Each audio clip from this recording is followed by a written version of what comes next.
भूतिया हवेली के रहस्य ने वर्षों से गांव वालों को डर और जिज्ञासा में डाला हुआ था। यह हवेली गांव के बाहर एक सुनसान इलाके में स्थित थी।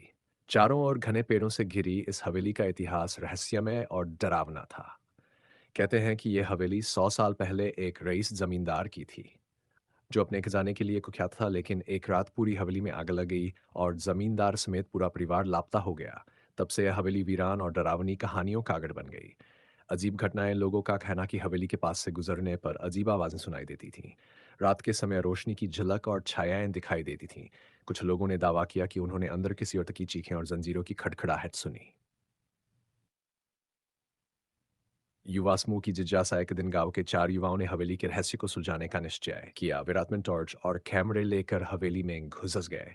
हवेली के अंदर का माहौल बेहद डरावना था। जर्जर दीवारें, मकड़ी के जाले और सन्नाटा। अचानक उन्हें एक कमरे में खटखटाहट की आवाज सुनाई दी।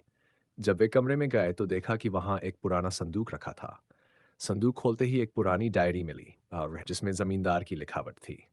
डायरी में लिखा था कि जमींदार ने खजाने को हवेली के तहखाने में छुपा रखा था और उसकी आत्मा उसकी रक्षा कर रही थी। खौफनाक मुठभेड़ जैसे ही वे तहखाने की ओर बढ़े, उन्हें लगा कि कोई उनके पीछे चल रहा है। अचानक ठंडी हवा का झोंका आया और दरवाजा अपने आप बंद हो गया। चारों ने देखा कि एक साया उनकी ओर बढ़ रहा था। डर के मारे वे वहीं बेहोश हो गए। सुबह गांव वालों ने उन्हें हवेली के बाहर बेहोश पाया। सच्चाई का खुलासा जब युवाओं ने होश में आकर डायरी की बात बताई, तो गांव के बुजुर्गों ने कहा कि हवेली में जाना खतरे से खाली नहीं। कुछ समय बाद सरकारी टीम ने हवेली की जांच की और तहाने से खजाने के साथ जमींदार का कंकाल मिला। हवेली को बंद कर दिया गया, लेकिन उस रहस्यमय रात की घटनाएं लोगों के दिलों में अब भी जिंदा हैं।